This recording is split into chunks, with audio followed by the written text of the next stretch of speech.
Everybody, we're back. We're so excited to be back in the flow.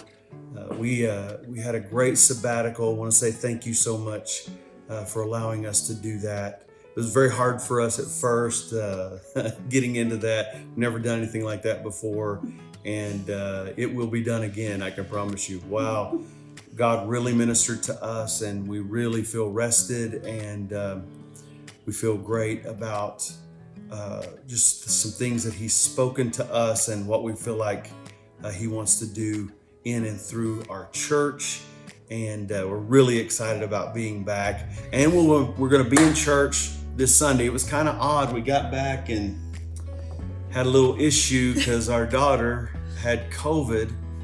The last day we were on, the evening that we were in Colorado, and we were doing our last bit of sabbatical, and we got a call from Sydney that she wasn't feeling well, and she went in and took a test and got her test back, and she was positive for COVID.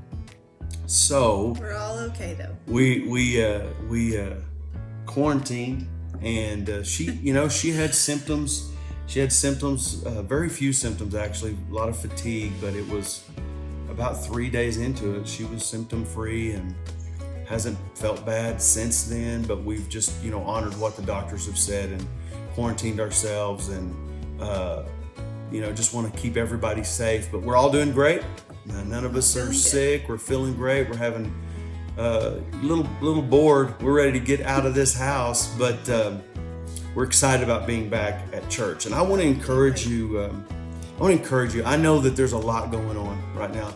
And it's an interesting time we live in because we're all, going through the same thing at the same time. And it's something that we've never gone through before. And not only are we going through the issue of COVID, but then all of the other stuff that's going on around that, and the complications and the political upheaval and all of this stuff that's going on around our nation. But I just want to encourage you today that however you're feeling about that, whatever you're struggling with, whatever you're going through, listen, it's going to be okay. God hasn't changed. He's still on the throne. He's still got purpose for you as an individual, purpose for your family, purpose for our church. And we're not going to be driven by fear.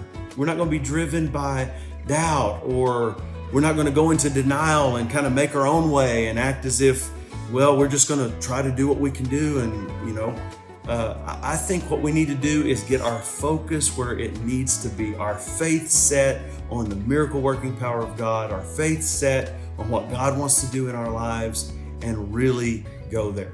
So Janae and I were just talking. We're going to be back in church on Sunday. I've got a word for you. Listen, God has stirred me up, but we're doing a new series called I Dare You to Stop.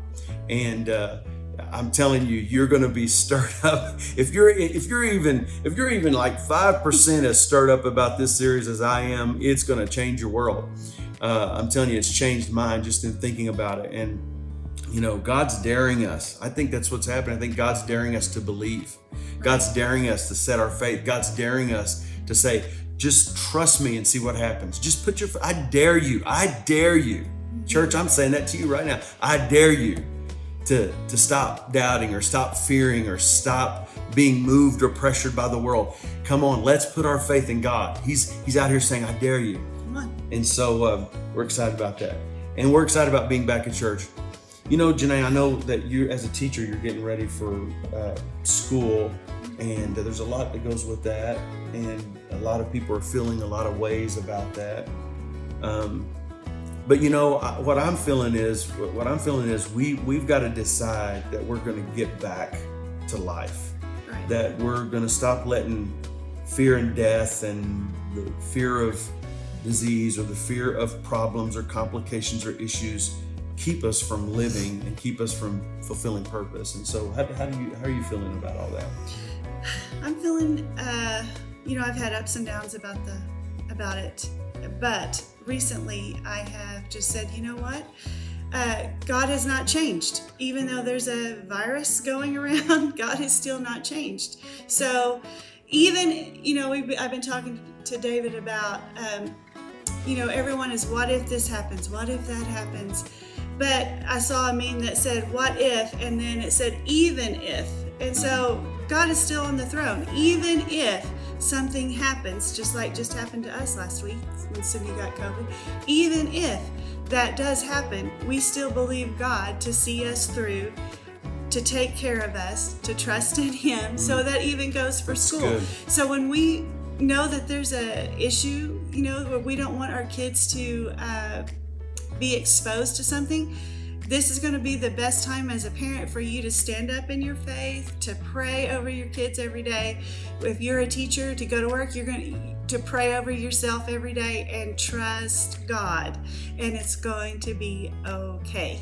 It's going to be okay. It's going to be okay. I think that's the message we want to send to you today. It's going to be okay. Right. It's going to be okay. You need to start saying, stop listening to the news. Listen to me. Stop listening to the news. Start listening to the Word. Right. Don't get into that Word every day. Seek the face of God every day.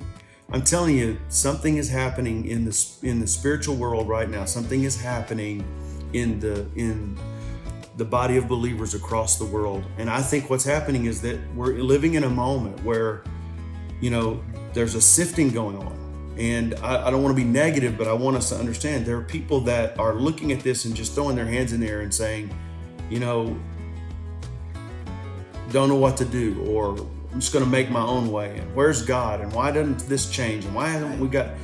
Well, you know what? A lot of people around the world live in circumstances like this literally all the time. They don't stop serving God. Right. And so I want to encourage us, all of us, to start looking at this a little different. Stop listening to the news. Start listening to God. Stop listening to all the gossip and all the social media. Start listening to God. And I want to encourage you to do that. So here's what that means to me and what it means to our family. I think it means get back to church. Right. Get back to church. Get home. We have a big enough auditorium, and our kids are back in. We're doing kids ministry again.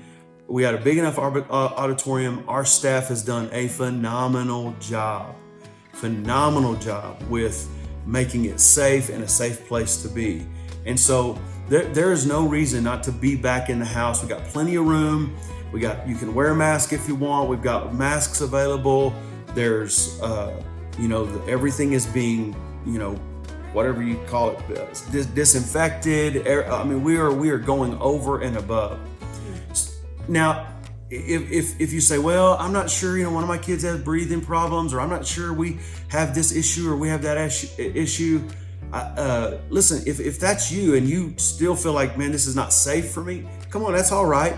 But I want to encourage you, get to online church. Right. I know it's been summer, and I know some of us have just been really busy, but come on, you either need to be in the house or you need to be participating with what's going on with the church through online church. And we've provided this platform for you where you can interact with it, where you can get prayer, where you can give your time and talent and treasure right to the kingdom through that online church. You don't need to just throw your hands in the air and say, well, we're just going to wait till this is over.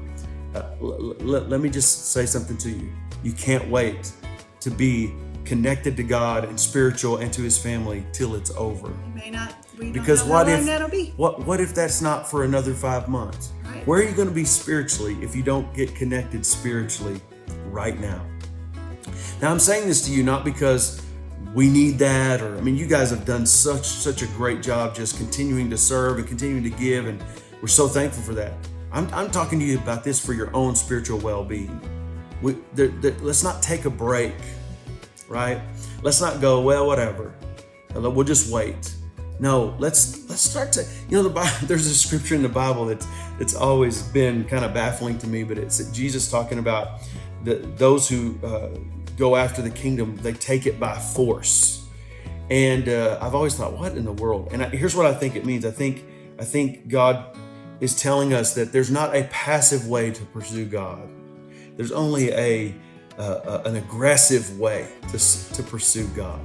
And so I want us to stop having this back on our heels approach to our spirituality, to our church life, to our personal reading and studying the Word and praying. I want us to stop having this sitting back approach. I want us to start having this aggressive approach, because I'm telling you, God's doing something. God's on the move. In my prayer times, I'm telling you, God is on the move. And so The question is, are we going to be a part of it, or are we going to wait to see what happens?